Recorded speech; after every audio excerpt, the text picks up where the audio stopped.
obbo Jawar Muhammadii fi Kadiroota kennaatii wal qabsiisee haala yeroo irratti yoo maal goone furmaata yoo akkam goone qofa Oromoodhaaf furmaanni dhufa waan jedhu akka xiinxallaa aktiivistii ilma Oromoo tokkotti yaada qabu isin biraan ga'uu barbaada jechuudha.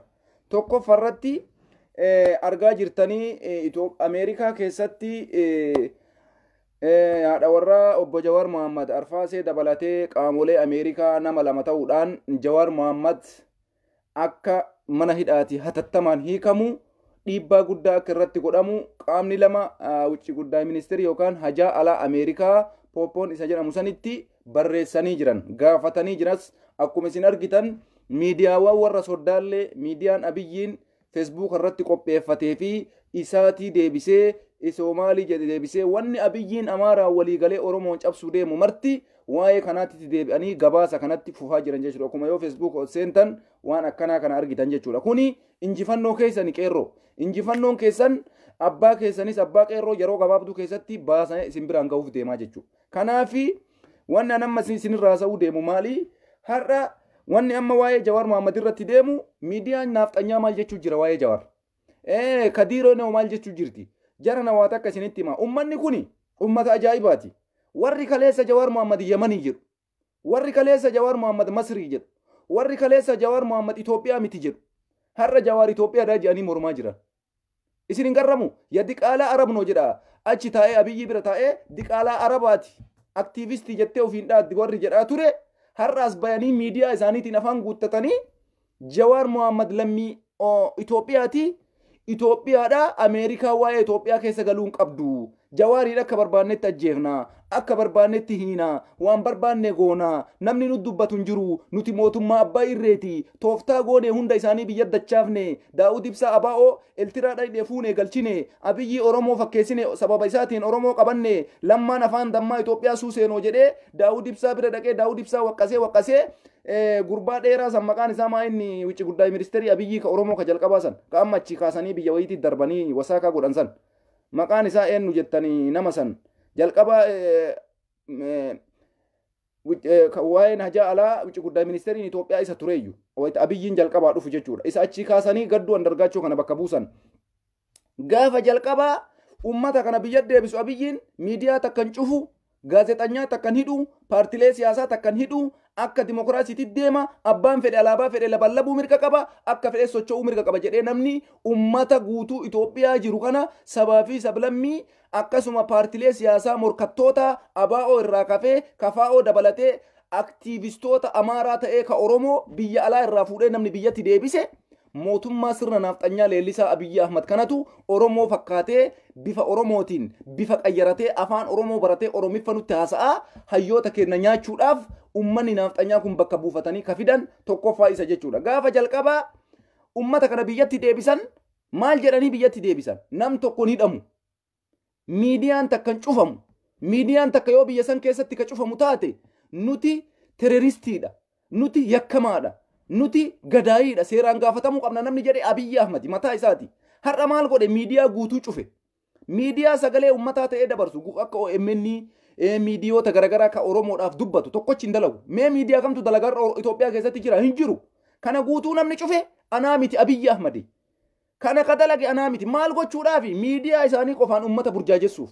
Miidiyaa isaanii qofaan waan ofii barbaadan qofa dabarsuudhaaf. Miidiyaa isaanii qofaan waan isaan dalagan qofa abbaa fedhan ajjeesanii nam takkan duune'anii dabarsuudhaaf. Nama 220 ajjeesanii nam takkan duune'anii gabaasuudhaaf miidiyaan Oromoodhaaf bakka bu'ee dalagu guutumaan guututti Itoophiyaa keessaa balleesse jechuudha. Abiyyiin Ahmad waan kana afaan isaatiin ummata Itoophiyaa dura dhaabatee dubbate. Sabaa fi sablammii Itoophiyaa dura dhaabatee dubbate. Ani miidiyaa kaan cufee yoo miidiyaa kiyya qofaan waan ofii barbaadu qofa dalage. Ani yakkamaadha. Ani shakkamaadha. Ani terroristiidha. Ani mootummaa osoo hin taane mootummaa ashabbaariidha jedhee namni mataa isaatii waan kana dubbate Abiyyi Ahmad dukkana keessatti nama hidhuun waan akkanaa nama godhuun sababa tokko malee nama hidhuun nam tokko seeraan ala osoo mana murtiin dhaqin guyyaa haganaaf turuun yakka seeraan gaafachiisa poolisiin suni osoo poolisiin ta'in balleessaa qaba seeraan gaafatamuu qaba jedhee namni kana dura dalagee addunyaa sobee badhaasa Nobel Prize akka fudhatuuf godhe ana osoo hin taane xaqlaay ministeerii isin jettan Abiyoos kaasa'ee camadaa kanaa jechuudha. Har'a maal godhe faallaa sanii dhufe addunyaan faallaa sanii dhufuu isaa agarraan mootummaan kun gara middeemaa jira isaa galgalaa ganama laalaa jiran jarri ammoo akkuma biyya keessa taa'anii ummanni amaaraa hattoota akka taa'ee danda'a akka Alamuu Simee akka Shimallis Abdiisaa fakkaattoota akka Takkalaa Uumaa gowwoota kanniin mallaqa hudduutti cuqaalanii innuma takka isinin goonu isinin waliin hojjanna jedhanii ummanni amaaraa kun biyya alaatitti ummata gurmeessanii biyya keessatti gurmeessanii birriin ija dhamaasan saniin gara kaan Oromoo shanee jedhanii irratti duulan har'a isinitti himu namni sabboonummaa qabu biyya san keessa jiraachuu hin danda'u bararra Mustafa Jaarraa kaleessa waan inni dubbate dhageettanii basaastuun akka Mustafaa tuni osoo as baate informishiina jajjaba isinii fiddee dhufti bara Mustafaan ummata fixee gosa wayiiti isinitti hime kaleessa gosa maalii jedhamtu isin ijoolleen adaabbadha dhalatanii beeytan gosa raayitu moo gosa maalii jedhamtu wayii gosa wanyaachuutti deebise akira sadhumaa irratti ta'ufiitii wayita gadi ba'u poolisiin baya wayita ol deebi'u poolisiin deebi'a ummata Oromoo nama diqqoo maquuqaa sabaa qabu nama diqqishuma isii saba Oromoo kana dubbatu tokkocha hambisaan jiran tokkocha isa tokkocha jara har'a ani amma Oromoo miti bar jara biratti ana osoo na argatanii xabbafatanii na nyaatanii osoo na argatanii wallahi sooqidda malee na nyaatu sooqidda malee sooqiddaan alatti ila akkanatti sooqiddaan ala na qocatu bar osoo biyyatti na argatanii nama akkanaa kana sooqidda malee akkanatti tuqatanii na nyaatu bar maal taatanis nam tokko biyya san keessatti Oromoodhaa sagalee ta'uu hin danda'u nam tokko biyya san keessatti Jawaar Muhammadiif dubbachuu hin danda'u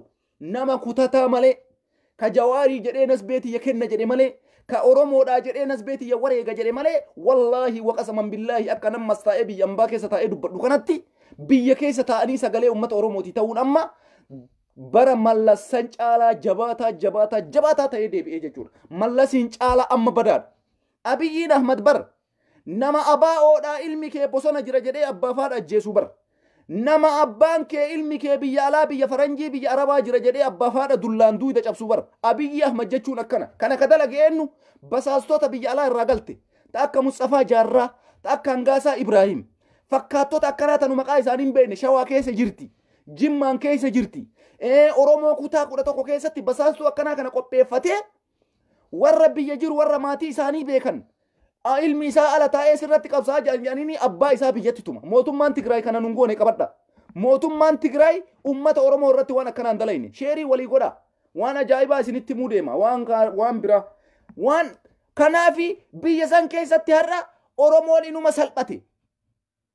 Salphinna keessaayyuu guutumaan guututti Itoophiyaan alatti jarana waa'ee Finfinnee falmataa turtan bara mootummaa Tigraay. Master pilaanii falmataa turtan gaafa mootummaa Tigraay. Keeyyata 39 jira nu oolu jettanii falmataa turtan. Waa'ee alaabaa falmataan turre har'a waa meeqatu isinitti dhufe. Abiyyiin Ahmad akkanatti takka takkaan guuree waan Oromoo dubbatu. Oromoo keessaa baasee tokkoffaa waa isinitti himu milikkata. Abiyyi Ahmad akka ittiin nu cabsuu deemaa jiru isinitti himu. Jalqaba eessa cabse? Wallagga irratti lola labse. Jalmarroo waan har'a inni keessa jiru beeytani Oromoo. Waan jalmarroon sa'atii kana keessa jiru beeytani. Wallaahi billaahi waraana silaa Itoophiyaan hin qabdi jedhamu. Jalmarrootti achi fe'anii waan silaa biyya san keessa jiru. Waraanni gara Wallaggaa kanatti fe'amee jalmarroo waliin kokkee wal qabaa jiru hisaaban qabu. Waraana ajjeesaniillee fixuu hin dandeenye. Mee ilaala waan namichi kun dalagu. Waraana ajjeeseellee waraanni abaa'oo fixuu hin dandeenye. Abaa'oo kanatti achi erganii waraana amma jalmarroon gaafatan nam tokko maal ta'ee maaf hin dubbanne jalmarroo fi waraanni Abiyyi Ahmad lola cimaa keessa jiru lola cimaa. Abiyyiin akkuma isin argitan kana akkuma ummata nagaa irratti waraana gadi naqee Harargee keessatti Arsii Lixaa keessatti Baaleen keessatti ummanni yoo manaa gadi ba'u sadafii mataadhaan kana waraana adda bilisummaa Oromoo jalmarroo irratti waraanni isarratti ajajame kumaatamaan kana hisaaban qabu yaa banii Adam hisaabuma kana. Garuma socho'uun galgalaa ganama tuksi wal fixutti jira lolli jarritti jira lolaa miti warri jalmarroo tuuxan amma booda dhugaa isaa beeytanii irra dhaabbachuu qabdan jalmarroof Abiyyiin Ahmad kokkee wal qabutti jiran waraana likkii malee garas fe'ee galgalaa ganama akkana waltumaa jira kanaaf yaa Oromoo mootummaan kuni Oromoo guutumaan guututti balleessee jira gaafa biyyatti nu deebisu Oromoo fakkaatee dhufe amma akkamitti nu balleessaa jira dhageeffadhaa isinitti hima. Tokkoffaa gaafa jalqabaa dhufu Oromoodha jedhee dhufe. Warra kaleessa isa waliin jiru nama meeqa Abiyyi waliin jira. Tokkoffaa namni kaleessa Abiyyi waliin taa'ee Abiyyi duuba dhaabatee wayita Abiyyiin haasa'u sagalee isaa ta'a ture Lammaa Magarsaati. Lammaan Magarsaa har'a eessa jira? Oromoo akka itti cabaa jiru mee ilaala. Akka itti hamileen keessan isin cabaa jiru. Yeroo duraanii san osoo Lammaan Magarsaa tuqame akkanatti teettanii. Lammaa Magarsaa suutaan onnee keessan keessaa baase Abiyyiin Ahmad. Suutaan jaalala isin lammaaf qabdan isin keessaa baase. Namicha qallaalii miti yaa banii Adam. Yaa Oromoo dammaqi. jaalala lammaa magarsaatiif oromoon qabu diqqeesseetuma isin keessaa baase diqqeesseetuma isin keessaa baase diqqeesseetuma osoo har'a lammaan magarsaa du'e dhagayaan oromoo gadduun argu oromoo lammaan magarsaa osoo du'e itti gadduun argu kana ka dalagee nuun abiyyi ahmadi diraamaa nurratti dalage osoo lammaan magarsaa bilxiginnaan barbaanne funyaan isaa ukkaamse akka amma daawud ibsaa funyaanitti quba naqee teessisaa jiru kanatti lammaa quba itti naqee federaala keessa jirta yookaan duulkan takka daqiiqaa siin kennu si ajjeesa gadi baatee ummata kanatti nimin badhaadhina waliin jiran jedhaniini bakka deeman maratti fotoo isaa akka haawaltii godhanii marfee waraananiif duukaan deemaa turan achi booda maal godhe oromoonoo lammatu nu gurgurate lammatu dabarsee nu kenne namni kana nurra dalage lamma jaalala lamma achumaan ofirraa gataa deemtan xeeybaa Huseen fudhadha xeeybaalleen akkasuma namni jalqaba abiyyi waliin ture jara kanniin akkam godhanii in kaasan isa dhumaa irratti maal dalage akkanuma osoo godhu oromoo dadhabsiisaa dhufe artistoota oromoo meelaala artistiin takka gadi bayee oromoo sirbaan jiru oromoodhaa weellisa mata takka gadi bayee daffaree sirbu argitanii mee naaf hima hin jiru ijoollee addisii amma dhufan akka sona adam jaafar yuusuf ijoollee tanniin weellisaan isin beektan itti qaxafarii jaamboo jootee maarreen isin duraan beektan sun tokko sirbuu hin danda'u yoo ka sirbu taate halkan takka carraan qaban jiraachuudhaaf carraan isaanii carraa Hacaaluu Hundeessaati namni ammoo akkasi kutateetiniin du'a murteessee sirbaa jiru hin jiru amma isinii galee waa takka isinitti himuu deemaa jira akka itti namichi kun oromoo dadhabsiisuu dhufe tokkoffaa oromoo matana walit kaase isa dhumaa irratti waa takka isinitti himuu takkalaa uumaa beeytanii takkalaa uumaa kana kakalee dheengadda torbee tatte tana keessa aangorraa kaafame kana gaafa jalqaba takkalaa uumaa mootummaan kun aangorraa kaasuuf dhufe oromoo akka dammaqee gartanii takkalaan uumaa aangorraa ka'e taanaan dachituu socho'a balaa buufna takkalaan uumaa kantiibaa magaalaa irraa ka'uun qabu namni jedhee iyyaa ture oromoodha nam tokko takkalaa uumaatii dubbattanii isin marti gadi yaatanii ililfattan anarraa kaasee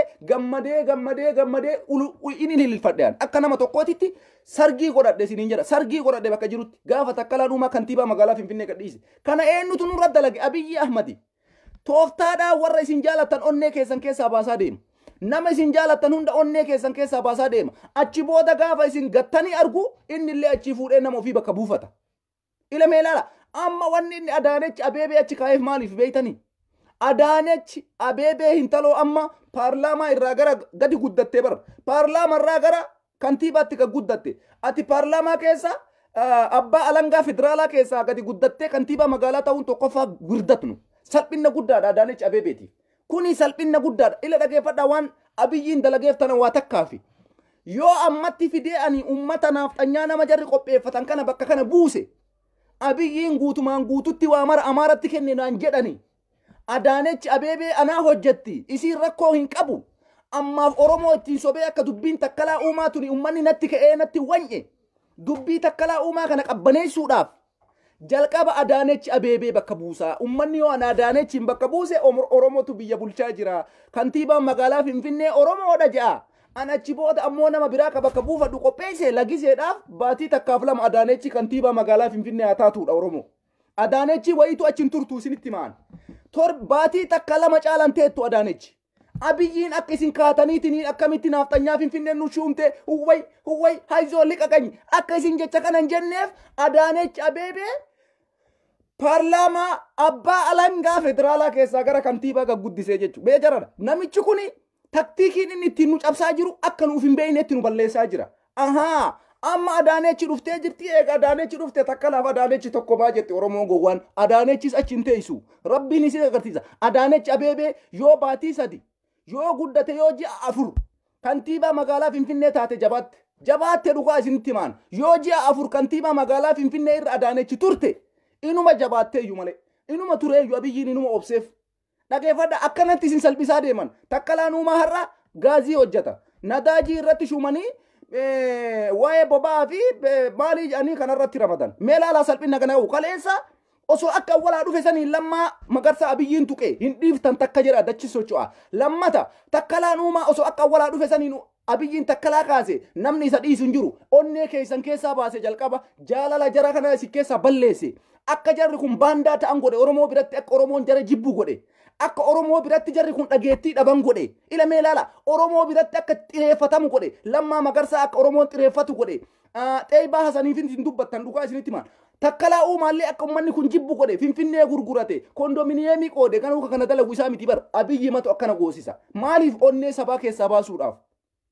ammaas taree maal jedhe Shimallis Abdiisaa nam tokko maal jedha yaa warra girrisaa amma ajandaan isinii hafe akka nama warra badhaadhinaatti yaadu Shimallis Abdiisaa aangorraa si kaasuu hedanii bakka kee alamuu simeettu bu'eedha Allahu akbar Shimallis Abdiisaa sammuu isaa keessatti akka jiru aangoo gadhiisuu kaayoon qabu isinitti maan dhageeffadha Shimallis Abdiisaa akka jiru pirezidaantii naannoo Oromiyaa of seeya wallahi billahi garuu xalayaa guyyaa takkaatiin geggeessa abiyyiin xalayaa guyyaa takka amma Shimallis Baalee dhaqee naannoo mara deemee naannoo asii dhaqee akkana godha amma biyyi keenya badhaadhin akka feenetti ijaaranne badhaadhin akka nu ta'u tolfanne akkasii ta'u tolfatte way bareedaa kiyya rabbiin isin agarsiisa Shimallis Abdiisaa alamuu simee achi kaate takkalaa uumaa fide achi kaate taayyee danda'a achi kaate addisuu araggaa achi kaate waraqaa takkatti tusaa baqiidha warri feesbuuk irra baatanii isinii yaadaan jirru nu isinii fi miti ka booyaa jirru nu ummata keenya ka osoo agartan isin gurguraa jirtaniif booyaa jirra malee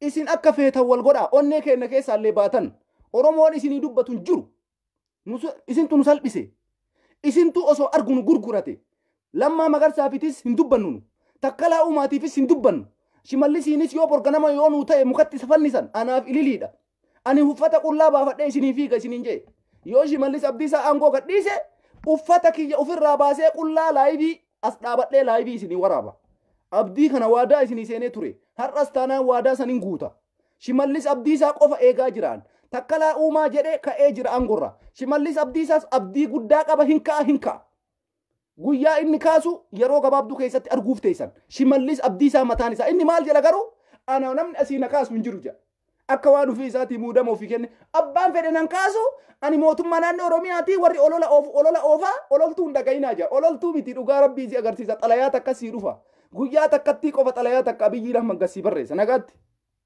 ololaa miti waan qabatamaa sitti himaa jirra waan sirratti deemaa jiru sitti himutti jirran isin caalaa foormishiina qabna isin caalaa waan biyya san keessatti dalagamaa jiru beeyna isin warri birriin gurra isin duuchite gaafa teessoo isin jalaa qofa fuudhan qofa way nan salphadhe osoo saba kiyya waliin dhaabadhee waan fuutu bar har'a tana waytanu isin kadhannu namni abbaa kanaa nuun jedhu hin jiru waytanu isinitti boonnu namni tuffiif nu dhagahu hin jiru gaafa dhufanii teessoo si jalaa kaasanoo way Oromoon nagane teessoo kiyya dhabe maal abbaa kiyyaa ta'a dirqama akkanuma jiraadha kama mana hidhaan hin buusin jetta takkalaa uumaa maal godhan kissii itti bananii mana murtii dhiyaadhu jedhanii amma sa'aatii ammaa kanatti ende kanumaa bar salphinni isaanii aangorraa si kaasanii booddee manni murtii qormaata sirra geggeessa koottuu yaaniin si qorachuuf kanaaf yaa Oromoo salphinna guddatu as deemaa jira Oromiyaa keessatti ijoollee sabboonummaa qabdu ka diqqishuma isii quuqama sabaa qabdu balleessaa jiran wallahi billahi balleessaa jiran amma maal godhaa jiranii ijoollee bosonatti dheettee qabsorra jirtu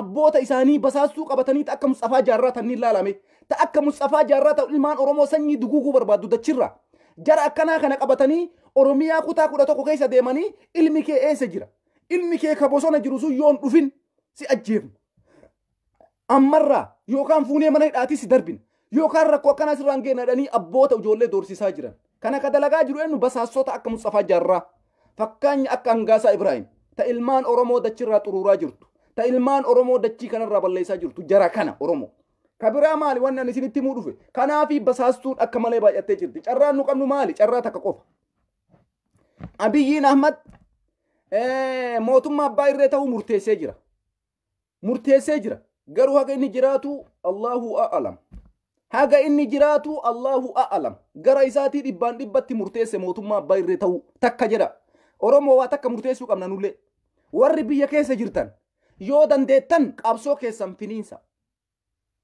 qabsoo keessan finiinsa Oromoon kutaa 11 wal bira ka'a warri biyya alaa jirru Mustafaan kaleessa maal isiniin jedhe beektanii ji'a takkarraa qadiyyaatu jedhe ji'a takkarraa waccu jedhe nuti ji'a takkaa miti waggaa 200 wanya haga gaafa hayyoonni teenna hidhaa baaniititti haga gaafa Oromiyaan bilisummaa argattuutitti baatii takkatti isin jettan san hiriira baanee iman galle ji'a takkatti isin jettan san wanyee iman galle waggaa 3 waggaa 4 akkanumatti deemnaa Abiyyiin Ahmad jiru haga Abiyyiin Ahmad jiru haga addunyaan harka isarraa kuttee waan inni argatu irraa kuttee Awurooppaan irraa kuttee u'ifeen Awurooppaa irraa kutee biyyoonni addunyaa kun qoqqobii abiyyi irra kaanii akka Isiyaas Afwarqii Abiyyi Ahmad diktaatar jedhamee galmee diktaatarummaa irratti galmaa'ee addunyaan qoqqobii irra keetutti waqasaman billaahi ummanni diiyaaspooraa manatti hin galu abadan kana nama isin ajjeeftan waliin addunyatti galchaa jirra. Reeffa janaaza isin ajjeeftan maqaa waliin dhalataa eessaa akka ta'e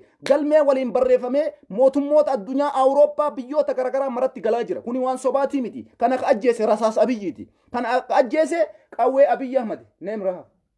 Kanaafuyyuu wannummaan amma jarri yaadan kuni ummanni kunuma takkaan fiduu ji'a takka qofa dubbatee ol deebi'a. Mee ilaala akkatti isaan yaadan mee ilaala. Karoora baatii takkaa qabu war jarana. Homa takkaa rakkoon qabu warri alaa iyyu kuni. Isin akkanumatti nama ajjeesaa jedhanii jira barka akka Mustafa Jaarraa hinki jibdii ol dachaati jaa hinki jibdii ji'a takkatti qofa waccee ol dachaati no Abiyyi illee akkuma Mustafa yaadu kana yaada sammuu Mustafa caaltuun qabu sammuu Hangaasaa Ibraahimii sammuu fi Dr. Abiyyi Ahmad tokkoma barumsaan qaban lachuu barumsaan qaban karabatii yoo hidhatan marti isaanii nama fakkaatu warra anis uffata rogaa uffadhee karabatii dhiyoo dhufe namuma fakkaadha ijji si yaabaddu ija babaafta zaalima bayas jala sari ilmazinna isinii galee kanaafuu wanni akkanaa hin danda'amu.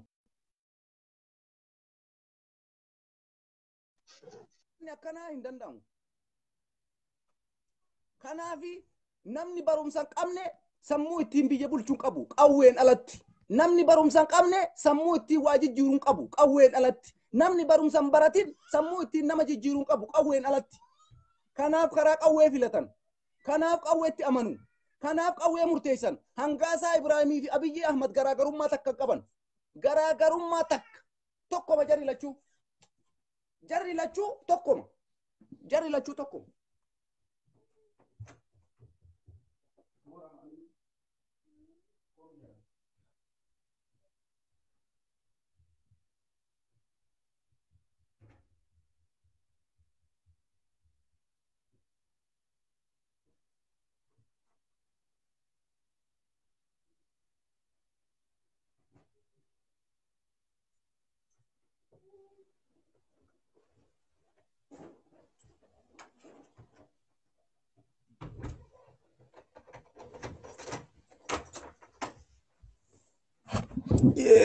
Dhiifama.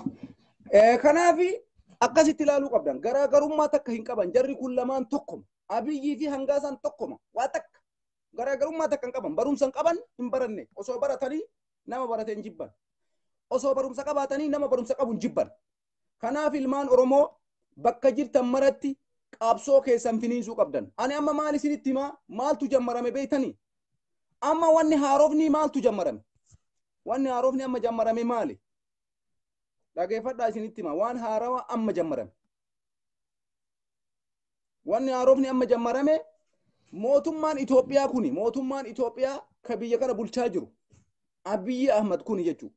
Oromiyaa keessatti waan amma dalagamaa jiru waan biyya keessatti tayaa jiru